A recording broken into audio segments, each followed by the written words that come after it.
Seja muito bem-vindo ao canal Mundo Digital Concursos, o seu destino número 1 para se preparar para concursos. Hoje, trago para vocês o resumo definitivo sobre direito do trabalho. Não foi fácil, mas finalmente concluímos o trabalho.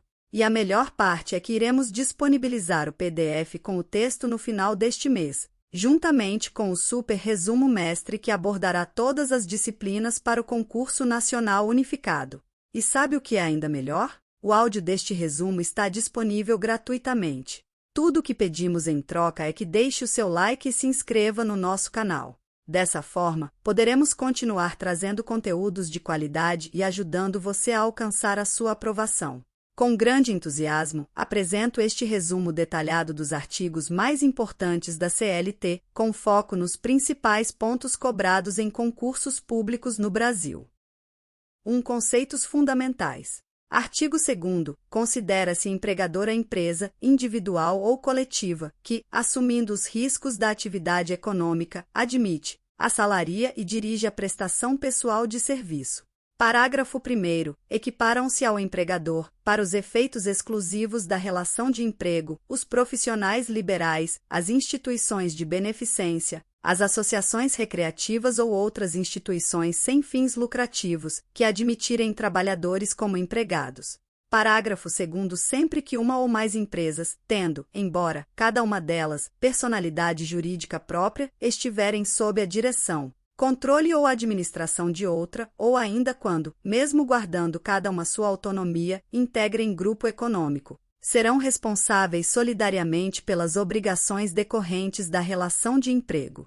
Parágrafo 3º. Não caracteriza grupo econômico a mera identidade de sócios, sendo necessárias, para a configuração do grupo, a demonstração do interesse integrado, a efetiva comunhão de interesses e a atuação conjunta das empresas dele integrantes. Art. 3º. Considera-se empregado toda pessoa física que prestar serviços de natureza não eventual a empregador, sob a dependência deste e mediante salário.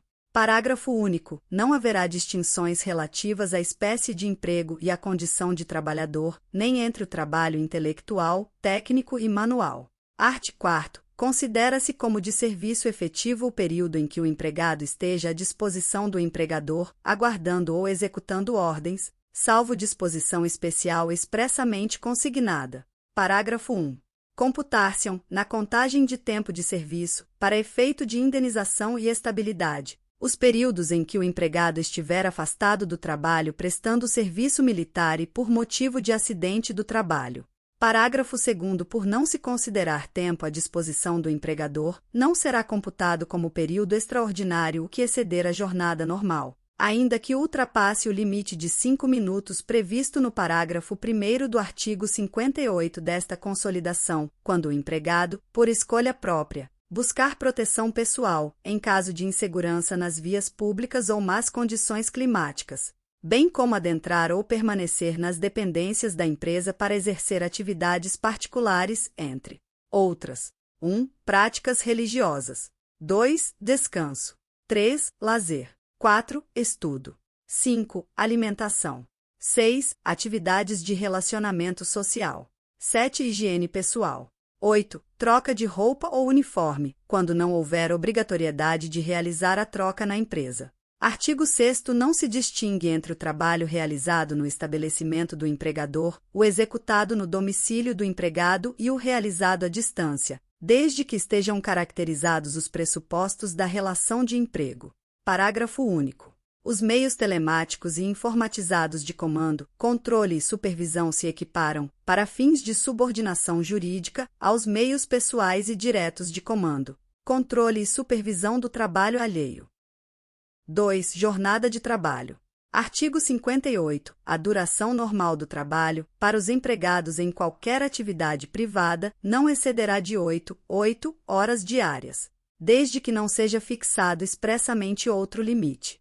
Parágrafo 1º. Não serão descontadas nem computadas como jornada extraordinária as variações de horário no registro de ponto não excedentes de 5 minutos, observado o limite máximo de 10 minutos diários. Segundo o tempo despendido pelo empregado desde a sua residência até a efetiva ocupação do posto de trabalho e para o seu retorno, caminhando ou por qualquer meio de transporte, inclusive o fornecido pelo empregador, não será computado na jornada de trabalho, por não ser tempo à disposição do empregador. Artigo 58-A.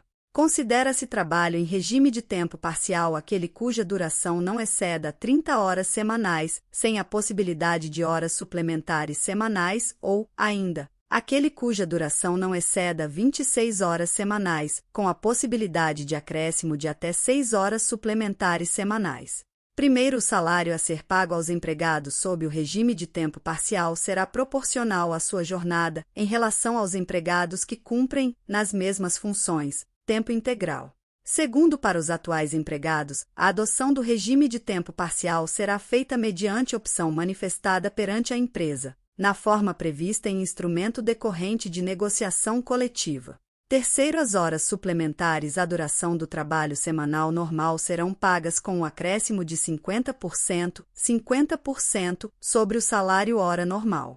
Quarto, na hipótese de o contrato de trabalho em regime de tempo parcial ser estabelecido em número inferior a 26 horas semanais, as horas suplementares a este quantitativo serão consideradas horas extras para fins do pagamento estipulado no terceiro, estando também limitadas a 6 horas suplementares semanais. Quinto, as horas suplementares da jornada de trabalho normal poderão ser compensadas diretamente até a semana imediatamente posterior à da sua execução, devendo ser feita sua quitação na folha de pagamento do mês subsequente, caso não sejam compensadas. Sexto, é facultado ao empregado contratado sob regime de tempo parcial converter 1/3 do período de férias a que tiver direito em abono pecuniário. Art. 59. A duração diária do trabalho poderá ser acrescida de horas extras, em número não excedente de 2, por acordo individual, convenção coletiva ou acordo coletivo de trabalho. Primeiro, a remuneração da hora extra será, pelo menos, 50% superior à da hora normal.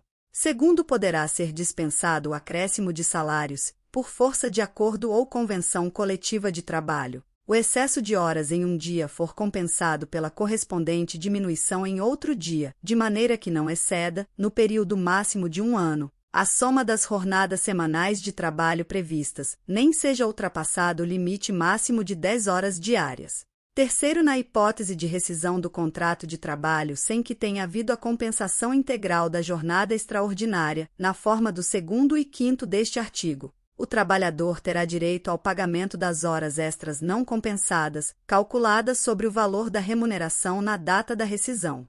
Quinto, o banco de horas de que trata o 2º deste artigo poderá ser pactuado por acordo individual escrito, desde que a compensação ocorra no período máximo de 6 meses.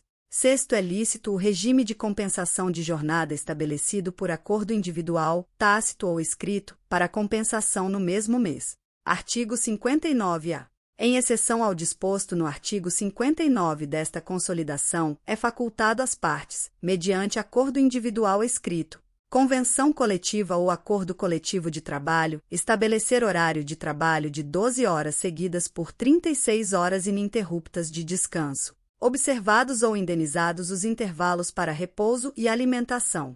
Parágrafo único. A remuneração mensal pactuada pelo horário previsto no caput deste artigo abrange os pagamentos devidos pelo descanso semanal remunerado e pelo descanso em feriados, e serão considerados compensados os feriados e as prorrogações de trabalho noturno, quando houver, de que tratam o artigo 70 e o 5º do artigo 73 desta Consolidação. Artigo 59-B. O não atendimento das exigências legais para compensação de jornada, inclusive quando estabelecida mediante acordo tácito, não implica a repetição do pagamento das horas excedentes à jornada normal diária se não ultrapassada a duração máxima semanal, sendo devido apenas o respectivo adicional. Parágrafo único. A prestação de horas extras habituais não descaracteriza o acordo de compensação de jornada e o banco de horas. Art. 60. Nas atividades insalubres, assim consideradas as constantes dos quadros mencionados no capítulo da Segurança e da Medicina do Trabalho, ou que neles venham a ser incluídas por ato do Ministro do Trabalho, Indústria e Comércio, quaisquer prorrogações só poderão ser acordadas mediante licença prévia das autoridades competentes em matéria de higiene do trabalho, as quais, para esse efeito, Procederão aos necessários exames locais e à verificação dos métodos e processos de trabalho, quer diretamente, quer por intermédio de autoridades sanitárias federais, estaduais e municipais, com quem entrarão em entendimento para tal fim. Parágrafo único. Excetuam-se da exigência de licença prévia as jornadas de 12 horas de trabalho por 36 horas ininterruptas de descanso. Art. 61. Ocorrendo necessidade imperiosa, poderá a duração do trabalho exceder do limite legal ou convencionado, seja para fazer face a motivo de força maior, seja para atender à realização ou conclusão de serviços inadiáveis ou cuja inexecução possa acarretar prejuízo manifesto. Primeiro, o excesso, nos casos deste artigo, pode ser exigido independentemente de convenção coletiva ou acordo coletivo de trabalho. Segundo, nos casos de excesso de horário por motivo de força maior, a remuneração da hora excedente não será inferior à da hora normal. Nos demais casos de excesso previstos neste artigo, a remuneração será, pelo menos, 25% superior à da hora normal, e o trabalho não poderá exceder de 12 horas, desde que a lei não fixe expressamente outro limite. Terceiro, sempre que ocorrer interrupção do trabalho, resultante de causas acidentais ou de força maior que determinem a impossibilidade de sua realização, a duração do trabalho poderá ser prorrogada pelo tempo necessário até o máximo de 2 horas, durante o número de dias indispensáveis à recuperação do tempo perdido, desde que não exceda de 10 horas diárias, em período não superior a 45 dias por ano, sujeita essa recuperação à prévia autorização da autoridade competente. Artigo 62. Não são abrangidos pelo regime previsto neste capítulo. 1. Os empregados que exercem atividade externa incompatível com a fixação de horário de trabalho, devendo tal condição ser anotada na carteira de trabalho e previdência social e no registro de empregados. 2. Os gerentes, assim considerados os exercentes de cargos de gestão, aos quais se equiparam, para efeito do disposto neste artigo, os diretores e chefes de departamento ou filial. 3. Os empregados em regime de teletrabalho que prestam serviço por produção ou tarefa. Artigo 71. Em qualquer trabalho contínuo, cuja duração exceda de 6 horas, é obrigatória a concessão de um intervalo para repouso ou alimentação, o qual será, no mínimo, de 1 hora e, salvo acordo escrito ou contrato coletivo em contrário, não poderá exceder de 2 horas. Primeiro, não excedendo de 6 horas o trabalho, será, entretanto, obrigatório um intervalo de 15 minutos quando a duração ultrapassar 4 horas. Segundo, os intervalos de descanso não serão computados na duração do trabalho. Terceiro, o limite mínimo de 1 hora para repouso ou refeição poderá ser reduzido por ato do Ministro do Trabalho, Indústria e Comércio, quando ouvido o Serviço de Alimentação de Previdência Social, se verificar que o estabelecimento atende integralmente às exigências concernentes à organização dos refeitórios, e quando os respectivos empregados não estiverem sob regime de trabalho prorrogado a horas suplementares. Quarto, a não concessão ou a concessão parcial do intervalo intrajornada mínimo, para repouso e alimentação, a empregados urbanos e rurais, implica o pagamento, de natureza indenizatória, apenas do período suprimido, com acréscimo de 50% sobre o valor da remuneração da hora normal de trabalho.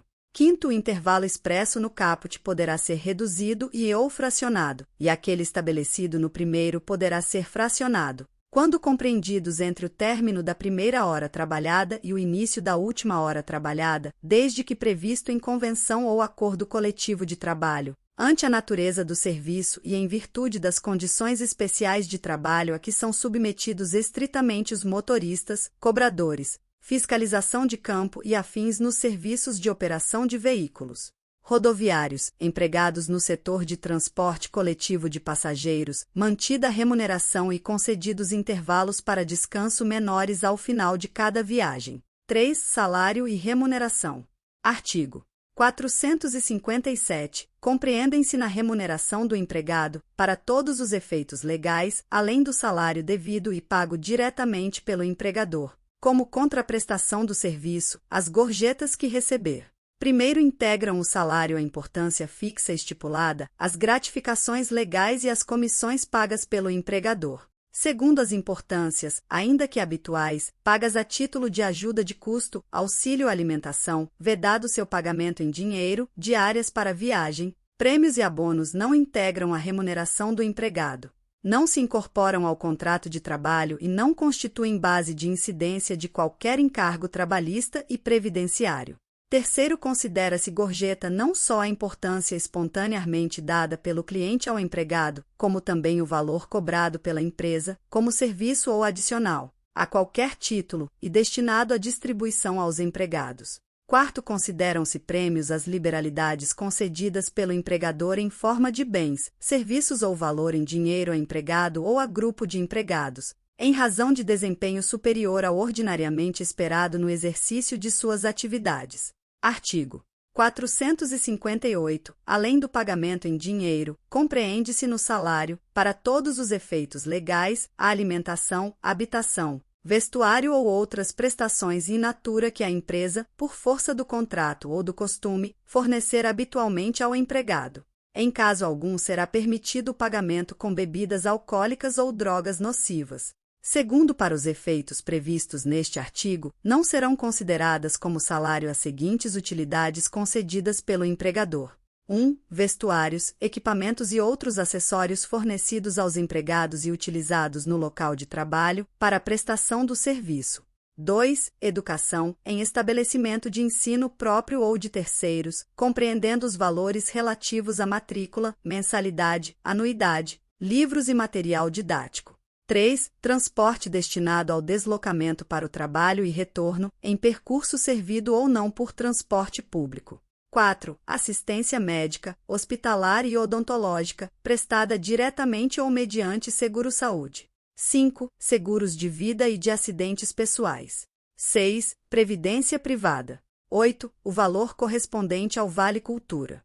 Terceiro, a habitação e a alimentação fornecidas como salário e utilidade deverão atender aos fins a que se destinam e não poderão exceder, respectivamente, a 25%, 25% e 20% do salário contratual. Quarto, tratando-se de habitação coletiva, o valor do salário e utilidade a ela correspondente será obtido mediante a divisão do justo valor da habitação pelo número de coabitantes, vedada, em qualquer hipótese, a utilização da mesma unidade residencial por mais de uma família. Quinto, o valor relativo à assistência prestada por serviço médico ou odontológico, próprio ou não, inclusive o reembolso de despesas com medicamentos, óculos, aparelhos ortoédicos, próteses, órteses, despesas médico-hospitalares e outras similares, mesmo quando concedido em diferentes modalidades de planos e coberturas, não integram o salário do empregado para qualquer efeito nem o salário de contribuição. Artigo 462. Ao empregador é vedado efetuar qualquer desconto nos salários do empregado, salvo quando este resultar de adiantamentos, de dispositivos de lei ou de contrato coletivo. Primeiro, em caso de dano causado pelo empregado, o desconto será lícito, desde de que esta possibilidade tenha sido acordada ou na ocorrência de dolo do empregado. Segundo, é vedado à empresa que mantiver armazém para venda de mercadorias aos empregados ou serviços estimados a proporcionar-lhes prestações in natura, exercer qualquer coação ou induzimento no sentido de que os empregados se utilizem do armazém ou dos serviços. Terceiro, sempre que não for possível o acesso dos empregados a armazéns ou serviços não mantidos pela empresa, é lícito à autoridade competente determinar a adoção de medidas adequadas, visando a que as mercadorias sejam vendidas e os serviços prestados a preços razoáveis, sem intuito de lucro e sempre em benefício dos empregados. Quarto, observado o disposto neste capítulo, é vedado às empresas limitar, por qualquer forma, a liberdade dos empregados de dispor do seu salário. Artigo 463. A prestação, em espécie, do salário será paga em moeda corrente do país. Parágrafo único. O pagamento do salário realizado com inobservância deste artigo considera-se como não feito. Artigo 464. O pagamento do salário deverá ser efetuado contra recibo, assinado pelo empregado, em se tratando de analfabeto, mediante sua impressão digital ou, não sendo esta possível, a seu rogo. Parágrafo único. Terá força de recibo o comprovante de depósito em conta bancária, aberta para esse fim em nome de cada empregado, com o consentimento deste, em estabelecimento de crédito próximo ao local de trabalho. Artigo 465. O pagamento do salário será efetuado em dia útil e no local do trabalho, dentro do horário do serviço ou imediatamente após o encerramento deste, salvo quando efetuado por depósito em conta bancária, observado o disposto no artigo anterior. Artigo 466. O pagamento de comissões e percentagens só é exigível depois de ultimada a transação a que se referem. Primeiro, nas transações realizadas por prestações sucessivas, é exigível o pagamento das percentagens e comissões que lhes disserem respeito proporcionalmente à respectiva liquidação.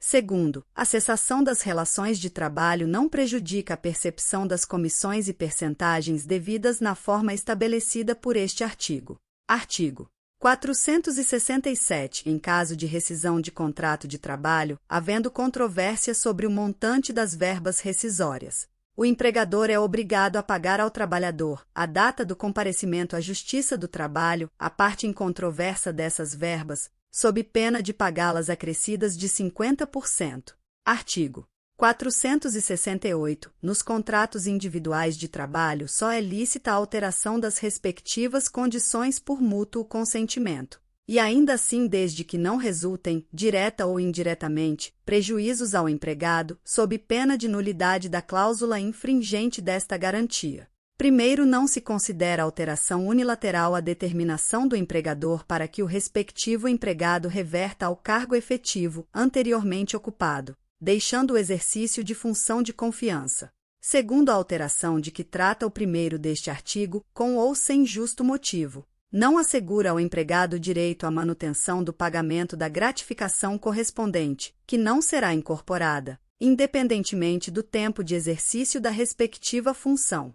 Artigo 469. Ao empregador é vedado transferir o empregado, sem a sua anuência, para a localidade diversa da que resultar do contrato, não se considerando transferência a que não acarretar necessariamente a mudança do seu domicílio. Terceiro, em caso de necessidade de serviço, o empregador poderá transferir o empregado para a localidade diversa da que resultar do contrato, não obstante as restrições do artigo anterior, mas, nesse caso, ficará obrigado a um pagamento suplementar nunca inferior a 25%. 25% dos salários que o empregado percebia naquela localidade, enquanto durar essa situação.